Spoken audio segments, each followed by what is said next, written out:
కోటిపిల్లయ్యప్ప గారు, మరొక అంశం. జన సైనికులకు అన్యాయం జరిగితే పోరాడుతున్నానని చెప్తున్నారు మీరు. మరి జనసేన వాళ్ళు చేసే అన్యాయాలు, జనసేన వల్ల ఇబ్బందులకు గురవుతున్నటువంటి బాధితులు, మరి వారు కనపడరా మీకు? వారి తరపున మీరేమి పోరాటాలు చేయరా? ఎవరు తప్పు చేసినా సరే ప్రజాస్వామ్యంలో తప్పుని తప్పు అని ఖండిస్తానే ఉన్నానండి. ఇప్పుడే కాదు, ఎప్పుడు కూడా. మీరు గమనించారో లేదో, నా ఫేస్బుక్ కానీ ఎప్పుడైనా సరే మరి జన సైనికుల మీద దాడులు జరిగినా ఖండిస్తాను, జనసేన పార్టీ వాళ్ళు ఏదైనా తప్పు జరిగినప్పుడు కూడా నేను ఖండిస్తున్నానండి. మరి మీ దృష్టికి ఏ అంశం వచ్చిందండి? జన సైనికులు రైల్వే కోడూరులో హర్షవీణ అనేటువంటి ఒక మహిళ తనని ఎమ్మెల్యే మోసం చేశాడు, 5 సార్లు తనని ప్రెగ్నెంట్ని చేసి అబార్షన్ చేయించాడు, పెళ్లి చేసుకుంటాను నమ్మించి మోసం చేశాడని చెప్పేసి రోడ్డు ఎక్కింది. ఆవిడ ఆవేదన మీకు కనపడలేదా? ఆ విషయంలో కూడా ఆమె ఇంటెన్షనల్గా, ఎందుకంటే ఆయన ఎమ్మెల్యే అని తెలిసి కూడా ఎవరైనా ఇద్దరు వ్యక్తులు ఫోన్ మాట్లాడుకున్నప్పుడు రికార్డింగ్ చేస్తారండి? వీడియో రికార్డింగ్ చేస్తారా? అంటే ముందే ఒక ప్లాన్ ప్రకారం, ఒక ఇంటెన్షనల్గా. చట్టం కూడా అదే చెప్తుందండి. ఇష్టపడి ఏ వ్యక్తితోటైనా కలిసినప్పుడు అది నేరం కాదు అని చెప్తుంది. సుప్రీంకోర్టు ఇచ్చినటువంటి అనేక సైటేషన్ జడ్జిమెంట్స్ కూడా ఉన్నాయి, హైకోర్టు ఇచ్చినాయి. మనకి ఇష్టమైనప్పుడేమో పురుషులతోటి శారీరక సంబంధాలు పెట్టుకోవడం, వాటిని వీడియోలు తీసుకోవటం, మళ్ళీ వాళ్ళని బ్లాక్మెయిల్ చేయడం, ఇది ఎంతవరకు కరెక్ట్ అండి? ఇది అంటే పురుషుల మీద ఈ రకమైనటువంటి ఎలిగేషను చాలా చోట్ల జరుగుతుంది. అంటే ఎవరితోటైనా ఫోన్ మాట్లాడినప్పుడు, ఇద్దరు వ్యక్తులు ఇష్టపడి మాట్లాడుకున్నప్పుడు దాన్ని రికార్డ్ చేశారనుకోండి, దాని కోణం ఏంటి? భవిష్యత్తులో ఎప్పుడో దాన్ని వాడుకుంటాను అనే విధితోటి వాళ్ళతోటి ఇష్టంగా ఉన్నంతసేపు నీకు రికార్డ్ చేయవలసిన అవసరం ఏముంది? ఇప్పుడు ఇద్దరు దాంపత్య జీవితంతో కలిశారు, 5 సార్లు ప్రెగ్నెన్సీ వచ్చిందని ఆమె ఆరోపిస్తుంది. ఒక హాస్పిటల్లో రికార్డులు ఉన్నాయని చెప్పారు. ఆ ఆసుపత్రి వారు ఏమని చెప్పారు? మా దగ్గర ఎటువంటి రికార్డులు లేవు అని చెప్పారు. అవునండి. ఆమె చేస్తున్నటువంటి పోరాటంలో ఎక్కడైనా సరే ఆమెకి వెంటనే పవన్ కళ్యాణ్ గారు ఏం చేశారు? పార్టీ నుంచి అతను దూరం పెట్టి దాని మీద విచారణ కమిటీ కూడా వేశారు. ఆ విచారణ కమిటీలో కూడా విచారణ కమిటీ నడిచింది, అన్నీ జరిగినాయండి.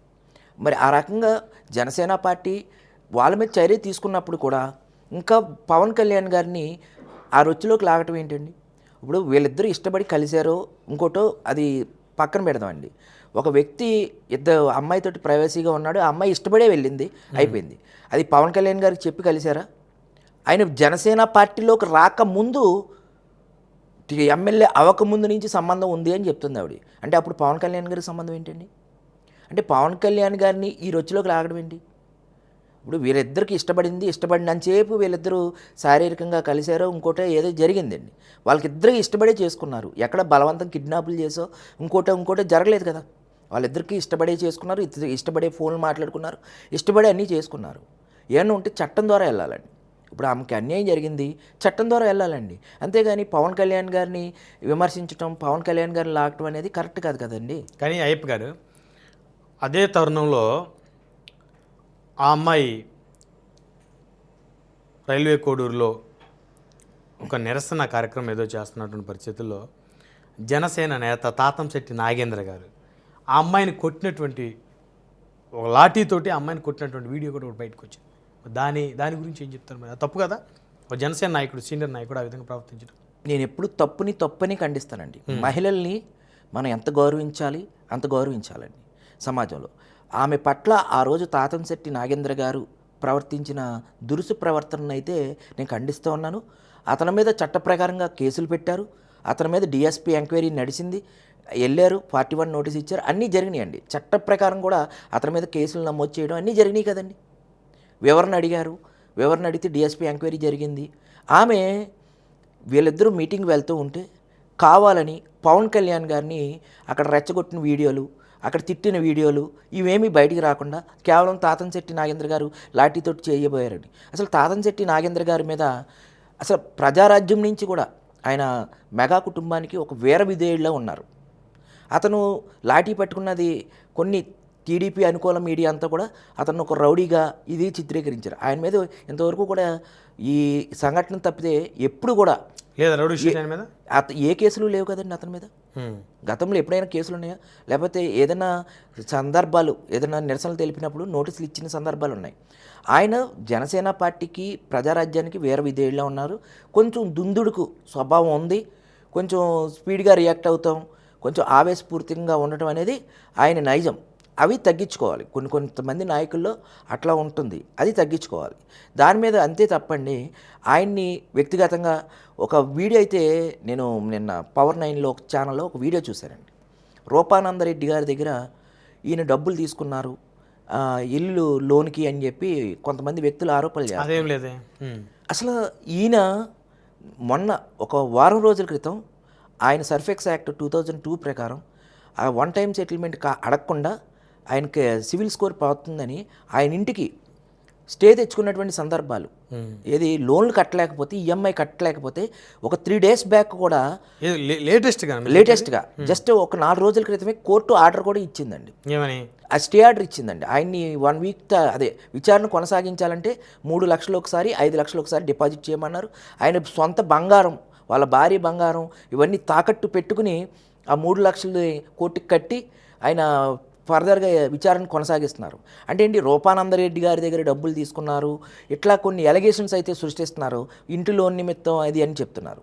అసలు ఆయన ఇంట్లో నిమిత్తం డబ్బులు తీసుకోవాల్సి వస్తే ఈరోజు కోర్టుకు వెళ్ళవలసిన అవసరం ఉంది. స్టే ఎందుకు తెచ్చుకుంటారు? ఆయన కట్టలేని పరిస్థితిలో ఉండబట్టే కదండి. ఆయనకు వచ్చేటువంటి ఆదాయ మార్గాలు లేవు, కట్టలేని పరిస్థితే కదండి లోన్ తెచ్చుకున్నారు. ఆయన కోట్లు సంపాదిస్తే లోన్లు ఎందుకు తెచ్చుకుంటారు? కోట్లు సంపాదిస్తే ఈ రోజున లోన్ కట్టకుండా ఎందుకుంటారు? కోట్లు అంటే ఎందుకు తిరుగుతారు? స్టే తెచ్చుకున్నారండి. మీకు అది మీకు పవర్ 9 కూడా నేను అందిస్తాను చూడండి. ఆ స్టే తెచ్చుకున్నటువంటి ఏదైతే స్టే ఉందో అది కూడా చూపిస్తాను. ప్రజారాజ్యంలో ఆ రోజునే మెగా ఫ్యామిలీ నుంచి చిరంజీవి గారు రాజకీయాల్లోకి రాకపోతే నేను కిరసనాలు పోసుకుంటాను, మీలాంటి నాయకుడు రావాలి అని చెప్పి సామాజిక న్యాయం పేరుతోటి బీసీలకు అన్ని సీట్లు ఇచ్చి ఒక విప్లవాత్మకమైనటువంటి తీసుకొచ్చిన ప్రజారాజ్యంలో అప్పటి నుంచి ఉన్నారు తాతంశెట్టి నాగేంద్ర గారు. పవన్ కళ్యాణ్ గారిని చిన్న మాట అంటే చాలండి వెంటనే రియాక్ట్ అయ్యే వ్యక్తి. ఇప్పుడు జగన్మోహన్ రెడ్డి గారు పవన్ కళ్యాణ్ గారి యొక్క వ్యక్తిగత జీవితం మీద 3 పెళ్ళిళ్ళు అని చెప్పారు. వెంటనే ఆయన ప్రెస్ మీట్ పెట్టి దాన్ని ఖండించి మీ కుటుంబంలో ఎవరెవరు ఎన్ని పెళ్ళిళ్ళు చేసుకున్నారు అని చెప్పి బాహాటంగా మాట్లాడి కౌంటర్ వేసినటువంటి వ్యక్తి. వైసీపీ గవర్నమెంట్ ఉండగా కడప జిల్లాలో అంతటి తనకి ఏమవుతుంది లేకపోతే ఇదని చూడరు. మెగా ఫ్యామిలీ అంటే చాలా విపరీతమైన అభిమానం. పవన్ కళ్యాణ్ గారిని ఒక దేవుళ్ళ పూజిస్తారు ఆయన. అంటే ఉన్నటువంటి ఆయనకి నాకు ఉన్నటువంటి ర్యాపో బట్టి చెప్తున్నా. ఆ రోజున హర్షవీణ గారు ఏదైతే మాట్లాడారో, పవన్ కళ్యాణ్ గారిని వాళ్ళ మీటింగ్కి వెళ్తున్నారు, ఏదైతే ఎమ్మెల్యే ప్రోటోకాల్ ఆయన మీద ఒక ఎలిగేషన్ వచ్చింది. కోర్టేమి నిందితుడనేమి ఎక్కడ చెప్పలేదు, ఒక ముద్దాయి మాత్రమే ఒక ఆరోపణలు ఎదుర్కొంటున్నారు. ఆమె హర్షవీణ గారు ఒక లాయర్ని పెట్టుకున్నారు, ప్రెస్కి విడుదల చేశారు. అది RFSLకి వెళ్ళి దాని మీద ఒక జనసేన పార్టీ ఒక ఎంక్వైరీ కమిటీ వేసింది. జనసేన కార్యక్రమాలకు మాత్రమే దూరంగా ఉండమన్నారు. మరి ఒక ఎమ్మెల్యే ప్రకారం ఆయన ప్రజా అభివృద్ధి కార్యక్రమాల్లో పాలు పంచుకోవాలి కదండి ఆయన ప్రోటోకాల్ ప్రకారం. దానికి ప్రోటోకాల్ ప్రకారం వెళ్తున్నప్పుడు ఈమె రోడ్ల మీద అల్లరేంటండి? నీకేమైనా చట్ట ప్రకారం ఏమన్నా ఉంటే వెళ్ళండి.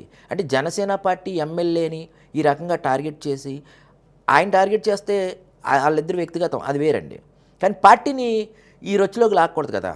ఇప్పుడు ఆయన ప్రోటోకాల్ ప్రకారం వెళ్తారు. వెళ్ళినప్పుడు జనసేన అభిమానులు ఎక్కడైనా ఎమ్మెల్యే గారు ప్రోగ్రామ్ చేస్తే జనసేన అభిమానులు కూడా వెళ్తారు. ఆబ్వియస్గా ఆ పార్టీ కార్యకర్తలు కట్టి వెళ్తారు. ఆ ఎమ్మెల్యే గారి ప్రోటోకాల్ ప్రకారం వెళ్ళిన దాన్ని కూడా జనసేన పార్టీ సస్పెండ్ చేయలేదు, జనసేన పార్టీ దూరం పెట్టలేదు. అంటే ఎమ్మెల్యే గారి కార్యక్రమాలు కూడా మానేమని చెప్తారా? అతను ఏమైనా నేరస్తుడని ఏదైనా కోర్టు చెప్పిందా? ఇష్టం ఉన్నంతసేపు మీరు కలిశారు, దానికి జనసేన పార్టీకి అంటగట్టడం, పవన్ కళ్యాణ్ గారిని లాగటం, ఇటువంటి విషయాలన్నీ కూడా ఒకానొక సందర్భంలో కొన్ని పరుష పదజాలాలు అది మీడియాకు కూడా అందలేనటువంటి వార్తలు అవి. ఆ రోజున జరిగినటువంటి సంఘటనలో ఆమె ప్లాన్ ప్రకారం కేవలం తాతంశెట్టి నాగేంద్ర గారు రియాక్ట్ అయిన వీడియోని మాత్రమే బయటకు వదిలేరు తప్ప ఆ రోజున ఆమె ఏమన్నది పవన్ కళ్యాణ్ గారి పట్ల అనే దాన్ని ఎక్కడ చూపించలే. ఆ పవన్ కళ్యాణ్ గారిని విచ్చలవిడిగా మాట్లాడితే కొన్ని క్షణిక ఆవేశంలో తాతంశెట్టి నాగేంద్ర గారు రియాక్ట్ అవ్వాల్సినటువంటి అవసరం ఏర్పడింది. అంటే అవసరం కాదు, కొంచెం ఆవేశపూరితంగా ఆయన చేశారండి. దాన్ని తప్పు అని మేము ఖండించాం. మా సామాజిక మాధ్యమాల్లో ఫేస్బుక్లో ఇటువంటి మహిళల మీద జనసేన ఉన్నటువంటి నియమ నిబంధనలు, జనసేన పాటిస్తున్నటువంటి రూల్స్ ప్రకారం ఇటువంటి వాటిని మనం ఖండించాలని చెప్పి మేము ఫేస్బుక్లో కూడా ఎంత పరిచయస్తుడైనా ఎంత మా పార్టీ అయినా కానీ అతను చేసిన తప్పు అని చెప్పి మేము ఖండించాం. అతని మీద ఫేస్బుక్లో కూడా రాసాము, మ్యాటర్ రాసి పెట్టాం. ఇటువంటి వాటి వల్ల పార్టీకి కూడా కొంత నష్టం జరుగుతుంది, ఇటువంటివి చేయొద్దు. మీ అభిమానం కొలమానంగా ఉండాలి కానీ ఆవేశపూరితంగా ఉండకూడదు. కొంచెం ఆవేశం ఆ రోజున అనుకోని సందర్భాల్లో కొంచెం రియాక్ట్ అయ్యారు. రియాక్ట్ అవ్వకుండా ఉండుంటే చాలా గౌరవప్రదంగా ఉండేది అనేది మేము భావిస్తున్నాం. ఆ తప్పు అనేది ఎప్పటికైనా తప్పండి, మేము ఖండిస్తాం. అలాగని రూపానంద్ రెడ్డి గారి దగ్గర కోట్లు తీసుకున్నారు, ఇంకెక్కడెక్కడెక్కడో దాన్ని తీసుకుపోయి ఆయన మీద బురద జల్లడం అనేది నేను ఖండిస్తున్నాను. ఆయన ఈరోజు కూడా అతను భారీ బంగారం మొత్తం బంగారం అంతా తాకట్టు పెట్టుకుని లోన్లు కట్టుకుని పరిస్థితి, దాని మీద స్టే ఆర్డర్ తీసుకొచ్చి కోర్టుకి సమయం ఇవ్వమని చెప్పి కొంత మొత్తం అమౌంట్ కట్టుకుని ఎదరికి వెళ్తున్న పరిస్థితి అండి. నేను 3 రోజుల క్రితమే స్టే వచ్చింది.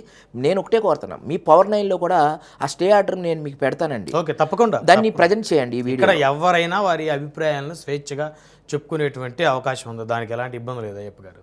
అంటే పార్టీ కోసం మాట్లాడారండి. ఎవరో డబ్బులు ఇస్తారో, రూపానంద రెడ్డి గారు డబ్బులు ఇచ్చారనో, లేకపోతే పార్టీ టికెట్ ఇప్పించినందుకు ఇచ్చారనో ఇవన్నీ ఎలగేషన్ చేస్తున్నారండి. అవన్నీ తప్పండి. వాస్తవం ఏంటంటే ఆయన ఒక జనసేనకి కోర్ అభిమాని, వీరాభిమాని, ప్రజారాజ్యం నుంచి ఉన్నారు. మెగా కుటుంబానికి ఆయన ఏంటో తెలుసు, నాగబాబు గారికి తెలుసండి.